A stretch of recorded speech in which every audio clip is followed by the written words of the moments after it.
அனைவருக்கும் வணக்கம்.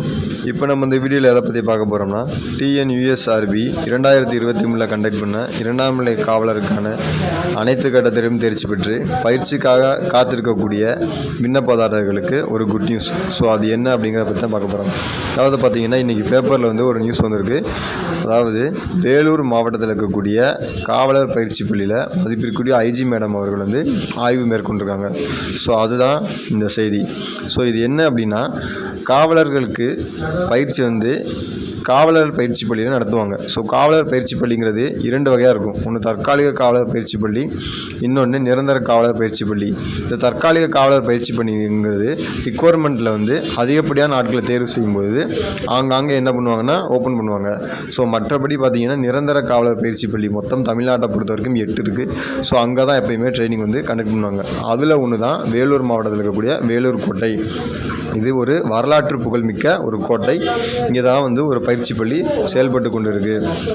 இதில் பார்த்திங்கன்னா இப்போ ஆய்வுகள் மேற்கொண்டிருக்காங்க. ஸோ இதே மாதிரியே தமிழ்நாட்டில் அங்கங்கே இருக்கக்கூடிய பயிற்சி பள்ளிகளையும் ஆய்வுகள் மேற்கொள்ளப்பட்டு ஆய்வுகள் போய்கொண்டிருக்கிறது. இன்னும் கொஞ்சம் நாளில் பார்த்திங்கன்னா ட்ரைனிங் ஆரம்பிக்க போகுது. ட்ரைனிங் ஆரம்பிக்கிறதுக்கு ஒரு வாரத்துலேருந்து 2 நாளைக்கு முன்னாடி வரைக்கும் ஆர்டர் இஷ்யூ பண்ணுவாங்க. இப்போ நீங்கள் விண்ணப்பதாரர்களாகி நீங்கள் இப்போ என்ன செய்யணும்னா கொஞ்சம் பொறுமையாக இருக்கணும். ப்ளஸ் இன்னொரு வேலையை கடைபிடிக்கணும். இந்த நேரம் இந்த சூழ்நிலை பார்த்திங்கன்னா நீங்கள் ரொம்பவே கவனமாக இருக்கணும். பஸ்ஸில் போகும்போதுலேருந்து, பைக்கில் போகும்போதுலேருந்து, நடந்து போகும்போதுலேருந்து, மற்றவங்கள்ட்ட பேசுகிறதுலேருந்து எல்லா வகையான விஷயங்கள்லையுமே நீங்கள் ரொம்ப கவனமாக இருக்கணும். ஏன்னா நம்ம மெடிக்கல்லாம் போகும்போது கூட ஒரு மாணவர் வண்டியில் போகும்போது 2 வீலர் ஆக்சிடெண்ட் ஆகிருக்கு. ஸோ அவர் இத்தனை வகையான சூழ்நிலைகளை கடந்து கடைசியில் வெற்றி அப்படிங்கிற ஒரு கனியை எட்டி பறிக்கும்போது இந்த வகையான நிகழ்வு நடந்திருக்கு. இது ரொம்ப வருந்தத்தக்க ஒரு நிகழ்வு.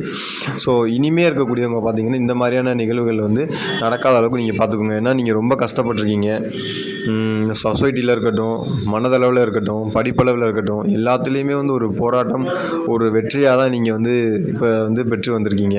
ஸோ இந்த வெற்றியை நீங்கள் இன்னும் முழுமை அடையலை. ஸோ என்றைக்கு நீங்கள் ஆர்டரை வாங்கி நீங்கள் ட்ரைனிங்கில் போய் சக்ஸஸ்ஃபுல்லி நீங்கள் வரீங்களோ அன்றைக்கி தான் உங்களுக்கு முழுமையான வெற்றி. ஸோ அந்த வெற்றியை நீங்கள் பார்க்கணும் அப்படின்னா உங்களுக்கு பொறுமை தேவை. மற்றவங்ககிட்ட பேசும்போது கூட பிரச்சனை வர மாதிரி பேச வேண்டாம். ஏன்னா நீங்கள் இந்த ஆர்டர் வாங்க போகும்போது வேறு மாதிரி ஏதாவது ஒரு பிரச்சனை எஃப்ஐஆர் ஆகிட்டா ஆர்டர் நமக்கு கிடைக்கிறது கொஞ்சம் கஷ்டம். அதனால் நம்ம வேலைக்கு போகிறது கொஞ்சம் கஷ்டமாயிரும்.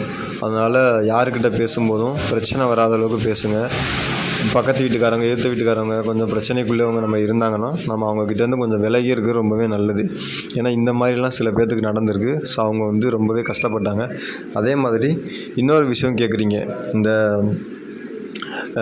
ஒரு மெமோரண்டம் மாதிரி வந்திருக்கு. அந்த மெமோரண்டத்தில் பேக்லாக் கேண்டிடேட் அப்படின்னு போட்டிருக்காங்களே, இவங்கெல்லாம் யாருன்னு கேட்குறீங்க. இந்த பேக்லாக் கேண்டிடேட்னா யாருன்னா ஃபைனல் வரைக்கும் வந்திருப்பாங்க.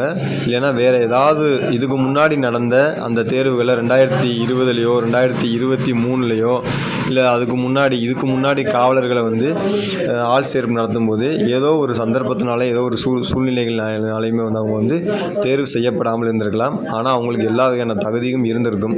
அதனால் அவங்க என்ன பண்ணியிருப்பாங்கன்னா கோர்ட்டில் கேஸ் போட்டோ இல்லை அப்பீல் பண்ணியோ என்ன பண்ணியிருப்பாங்கன்னா வந்திருப்பாங்க. ஸோ இப்போ அவங்களுக்கு தகுதி இருக்குது அப்படின்னு தெரிய வந்திருக்கும். ஸோ அதனால் அவங்களுக்கு மறுபடியும் இந்த ஆண்டு அவங்களுக்கு பயிற்சிக்காக வழங்கியிருப்பாங்க. ஸோ பயிற்சிக்கு ஆணைகள் வழங்கி ரெகுலர் பேட்ச் எப்படி போதோ அவங்க கூட அவங்க ட்ரைனிங் போவாங்க. ஸோ பார்த்திங்கன்னா அவங்களுக்கு உங்கள் கூட தான் ட்ரெயினிங் நடக்கும். ஸோ இந்த மாதிரியான நிகழ்வுகள்லாம் இருக்குது. அதனால் நீங்கள் செய்ய வேண்டிய விஷயம்னா கொஞ்சம் பொறுமையாக இருங்க. அதிகாரப்பூர்வமான பயிற்சிக்கான ஒரு தேதி தெரியலை. தெரிஞ்சால் கண்டிப்பாக நம்மளுடைய சேனலில் சொல்லப்படும். உங்களுக்கு யாராவது தெரிஞ்சிங்க அப்படின்னாலும் மற்றவங்களுக்கு நம்ம ஷேர் பண்ணிக்கலாம். கமெண்ட் செக்ஷனில் கமெண்ட் பண்ணுங்கள். அதே மாதிரியான பொய்யான வதந்திகள்லாம் நிறையா பரப்பிட்டு இருப்பாங்க. அதெல்லாம் யாரும் பெருசாக எடுத்துக்காதீங்க. உங்களுக்கு என்ன ஆர்டரோ, உங்களுக்கு என்ன இஷ்யூ பண்ணுவாங்களோ அது உங்களை தேடி கண்டிப்பாக வரும்.